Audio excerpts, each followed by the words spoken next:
Car आप देख रहे हैं आर के दांगी चैनल। आज की वीडियो में हम बात करेंगे शासकीय आईटीआई मेहमान प्रवक्ता भर्ती को लेके कि ये इसमें किस तरीके की सुविधाएं, कुछ अपडेट हैं इस वीडियो के माध्यम से हम बताएंगे। कब तक ये भर्ती आ सकती है, साथ ही साथ सैलरी कितनी मिलती है, कौन कौन इसके लिए एलिजिबल होता है, ये पूरा हम इस वीडियो में बताने वाले हैं। दोस्तों, चैनल सब्सक्राइब नहीं किया तो चैनल को सब्सक्राइब करके बेल आइकन को ऑन कर दें, जिससे कि आने वाला हर अपडेट आप तक पहुँच सके।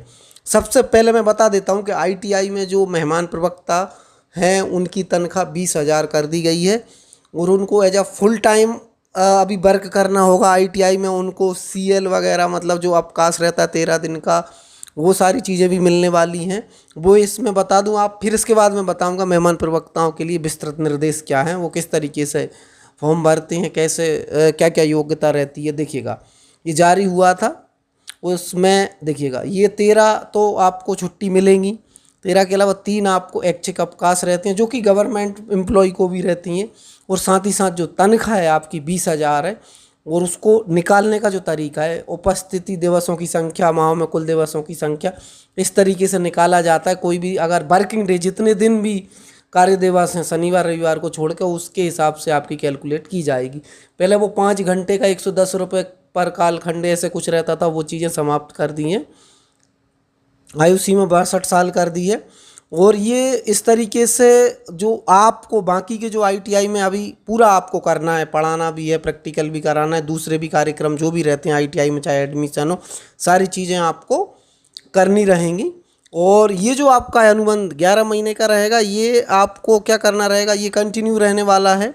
देखिएगा, उसमें आपको कंटिन्यूटी, मतलब आगे भी आपका बढ़ा दिया जाएगा अनुबंध, ये हमने बता दिया है। इसके साथ साथ देखिएगा, मैं पूरी आपको सुविधाएं बता दे रहा हूँ। ये लेटेस्ट लेटर है।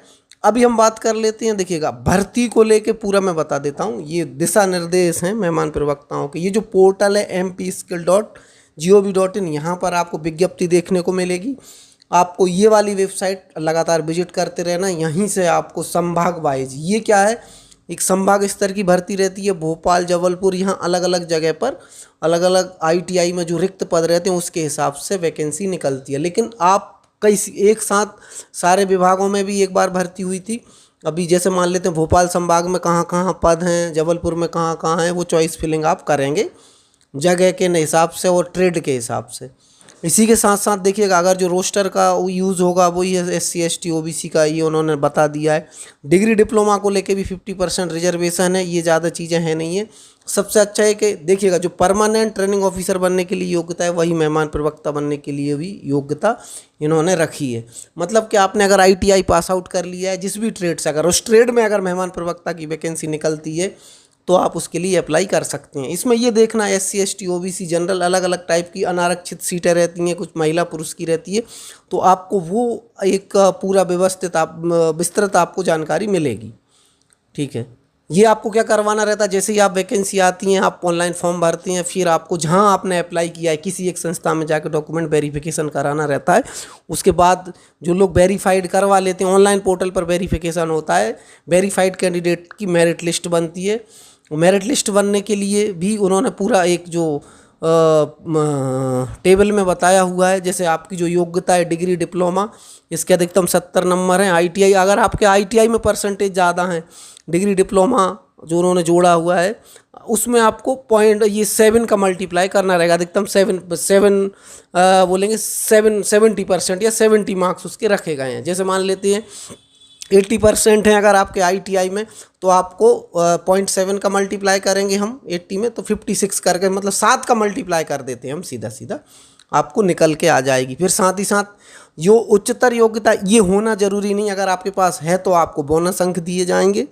आप देख रहे हैं, अगर आपके पास डिप्लोमा और डिग्री दोनों हैं, तो अगर डिप्लोमा से फॉर्म भरेंगे आप तो डिग्री के आपको 2 नंबर एक्स्ट्रा मिल जाएंगे। ATI CTI बहुत कम मध्य प्रदेश में लोगों के पास रहता है। इसके अलावा आपको स्नातक के आपको 5 अंक मिलेंगे। इस तरीके से उन्होंने लिखा है। अनुभव जो अगर आपने ITI में पहले पढ़ाया हुआ है तो उसके आपको एक सत्र के, मतलब लगभग 11 महीने के 6 माह से अधिक अगर आपका अनुभव है तो आपको 4 अंक दिए जाएंगे और आपको अधिकतम 20 अंक। तो यहाँ पे क्या करते हैं, वो टोटल जोड़ लेते हैं, आपने जितने अलग अलग जगह का एक्सपीरियंस है तो आपको मतलब 11 महीने तक के आपको 4 अंक रहते हैं, अधिकतर आपको 20 अंक दिए जाएंगे। फिर आपको बेस क्वालिफिकेशन के बेस पर मेरिट बनती है, अतिरिक्त अंक जोड़े जाते हैं। फिर कार्य ग्रहण के लिए आपको जहाँ भी जिस भी मेरिट पे आपका नाम आता है उसमें सूची जारी करती हैं, तो आपको MP स्किल की वेबसाइट लगातार विजिट करते रहना है, वहाँ से ही आपको सारी जानकारियाँ देखने को मिलेंगी। और ये मैंने बता दिया है।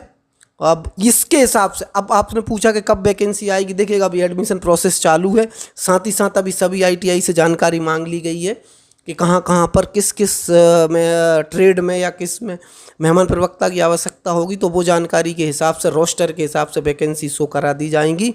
और आपको लगभग ये 10 दिन 12 दिन का समय दिया जाता है ऑनलाइन अप्लाई करने के लिए, उसके बाद आपको वेरिफिकेशन करवाना रहता है।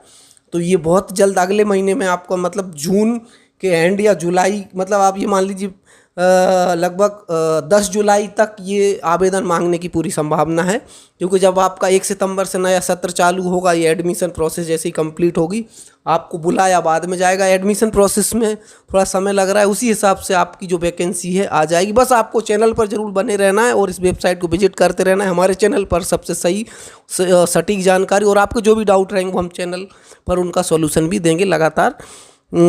आप वीडियो देखते रहिए इस चैनल पर। बहुत बहुत धन्यवाद।